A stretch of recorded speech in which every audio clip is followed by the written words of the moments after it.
संस्कारी बेटी का नसीब। लाजो गांव के कुएं से पानी भरकर घर की ओर जा रही थी। रास्ते में उसे दूर के एक बुजुर्ग आते दिखे। जब वे पास आए तो उन्होंने कहा, बेटी मुझे थोड़ा सा पानी पिला दो। लाजो ने कहा, हाँ हाँ बाबा, क्यों नहीं, ये लीजिए, पानी पीजिए। यह कहकर उसने पानी का घड़ा हाथ में लेकर उन्हें पानी पिला दिया। पानी पीकर बुजुर्ग ने उसका धन्यवाद दिया और आगे चल दिए। कुछ देर बाद लाजो घर पहुंची तो देखा वे बुजुर्ग और उसके पिता खाट पर बैठे थे। रामधन जी, जो कि लाजो के पिता थे, रत्नलाल उनके ही पुराने दोस्त थे, जो कि दूसरे गांव में रहते थे। कई साल बाद वे रामधन से मिलने आए थे। रामधन जी ने जैसे लाजो को देखा वे बोले, ले भाई, रत्नलाल जी आ गई। मेरी बेटी इसी के बारे में पूछ रहा था। न बहुत ही होशियार बच्ची है, बस मेरी गरीबी और इसकी माँ के न रहने के कारण ही इससे इसका बचपन छीन गया। आ बेटा, ये तेरे चाचा हैं, मेरे बचपन के दोस्त। लाजो कुछ बोलती उससे पहले ही रत्नलाल जी ने कहा, भाई रामधन, तेरी बेटी बहुत संस्कारों वाली है। आज कुएं पर इसने ही मुझे पानी पिलाया था, और कोई होता तो पहले मेरी जात पात पूछता, फिर कहीं जाकर पानी पिलाता। तेरी बेटी बहुत परोपकारी है। अपनी तारीफ सुनकर लाजो शर्मा कर अंदर चली गई। तभी रामधन ने आवाज लगाई, बेटी अपने चाचा के लिए कुछ मीठा ले आ। रत्नलाल जी ने उसे रोकते हुए कहा, भाई मुंह बाद में मीठा कर लेंगे, पहले मैं जिस काम से आया हूँ वो तो सुन ले। हाँ भाई बोल, क्या बात है, घर में सब ठीक तो है? रामधन जी की बात सुनकर रत्नलाल ने गंभीर होते हुए कहा, भाई मैं अपने बड़े बेटे के लिए तेरी बेटी का हाथ मांगना चाहता हूँ। अब इस दोस्ती को रिश्तेदारी में बदल देते हैं।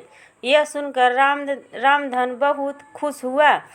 उसने कहा, बात तो तेरी ठीक है, अगर तेरा बेटा है तो मैं तैयार हूँ, लेकिन भाई मेरी हैसियत तो तू जानता ही है। जहाँ तक मुझे पता है, तेरा तो शहर में बहुत बड़ा कारोबार है। कहाँ मैं, कहाँ तू? रतनलाल जी ने कहा, पैसा की तू चिंता मत कर, मेरे बेटे के लिए कई बड़े बड़े घरों से रिश्ते आए, लेकिन मैं उन ऐसे बच्चे को अपने घर की बहू बनाना चाहता था जिसमें संस्कार हो। वो मैंने तेरी बेटी के अंदर देख लिए। तू बस हाँ कर दे, बाकी सब कुछ मेरे पर छोड़ दे। रत्नलाल जी की बातें सुनकर रामधन ने तुरंत हाँ कर दी। ऐसा घर बैठे रिश्ता आए तो कोई भी मना नहीं कर सकता है। किवाड़ की आड़ से लाजो यह सब सुन रही थी। रत्नलाल जी ने आगे कहना शुरू किया, हाँ ये बात हुई न खुशी की, अब जल्दी से मिठाई मंगा, अब मज़ा आएगा मुँह मीठा करने में। रामधन जी के आवाज़ लगाने पर लाजो शर्माते हुए मिठाई की प्लेट लेकर आ गई। रामधन ने कहा, बेटी आज से ये तेरे ससुर हैं, इनके पैर छू। लाजो जल्दी से पैर छूकर वापस चली गई। उसके जाने के बाद रत्नलाल जी ने कहा, भाई मेरा बड़ा बेटा सत्यम मेरा शहर का कारोबार संभालता है और छोटा बेटा वंश गांव में खेती देखता है। मैंने उससे सत्यम से शादी के बारे में पूछा तो वो बोला, पिताजी आप अपने आप देखकर मेरी शादी कर दो। रामधन बोला, हाँ भाई, बड़े नसीब से मिलती है ऐसी संतान जो माता पिता का सम्मान करे। मेरे तो भाग खुल गए। मैं तो हमेशा इसी चिंता में रहता था कि इस बिन माँ की गरीब बच्ची को कौन अपनाएगा।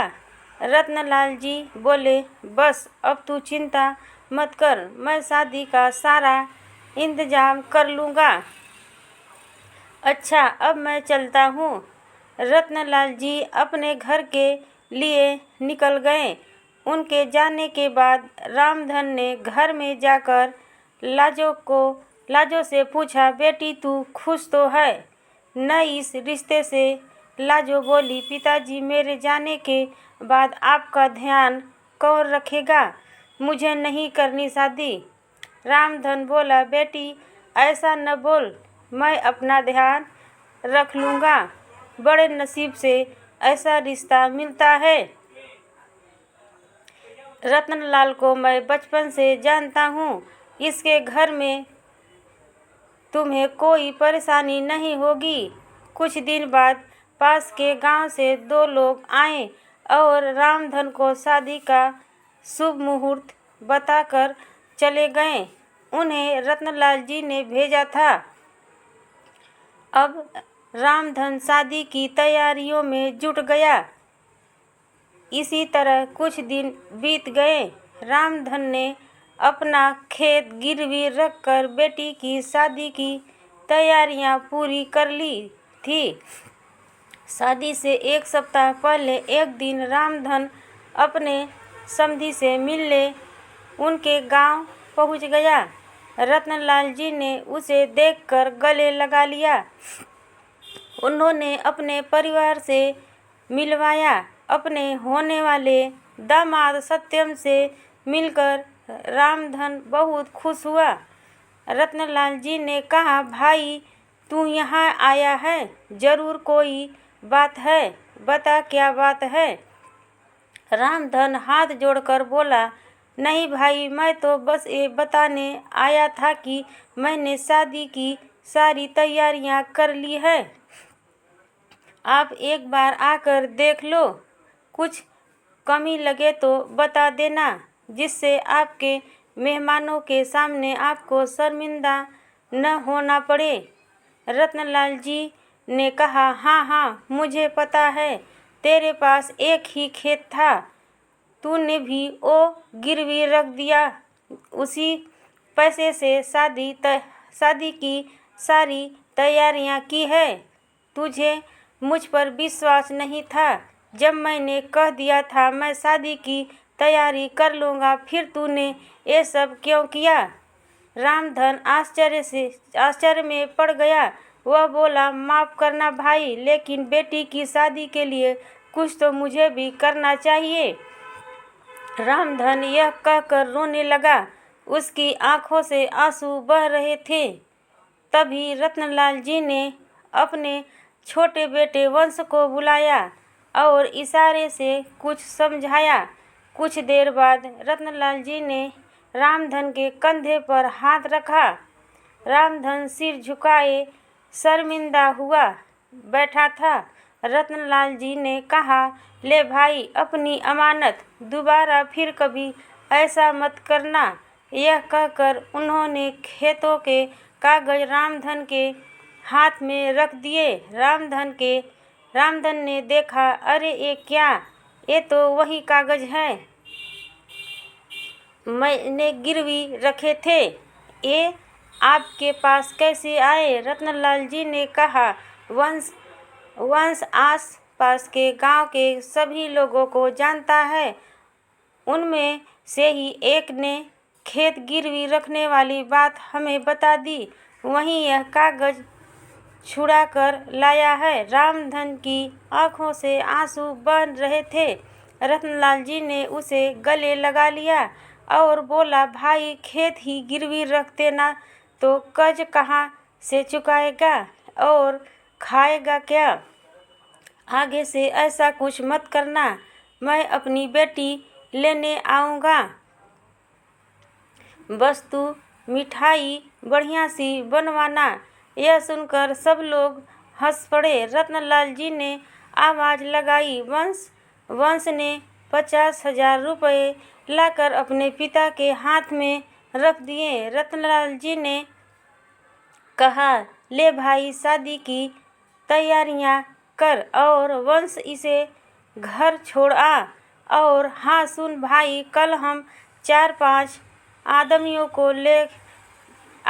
को तेरे घर भेज देंगे, वो सारा काम संभाल लेंगे, बस तू चिंता मत करना।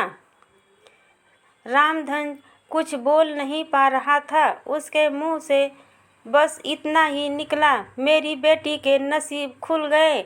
यह कहते ही वह कुर्सी पर बैठे बैठे लुढ़क गया। इतनी खुशी बर्दाश्त नहीं कर पाया, उसने अपने प्राण त्याग दिए। रत्नलाल जी उसे संभालते, इससे पहले ही वह दुनिया छोड़ चुका था। रत्नलाल जी अपने दोस्त से लिपटकर रोते रहे। वे अपने दोस्त की अंतिम यात्रा लेकर उसके गांव पहुँचे। लाजो को जब यह पता लगा, वह रोते रोते बेहोश हो गई। रामधन का अंतिम संस्कार किया गया। रत्नलाल जी अपने परिवार के साथ वहीं रुक गए। 13वीं एक सप्ताह बाद उन्होंने सादा तरीके से सत्यम और लाजो की शादी एक मंदिर में करवा दी। लाजो के चमकते नसीब की खुशी में रामधन अपना जीवन जीना भूल गया था। हेलो दोस्तों, अगर मेरी स्टोरी पसंद आई हो तो मेरे चैनल को सब्सक्राइब और लाइक कर दीजिएगा दोस्तों, प्लीज़ दोस्तों, नमस्कार।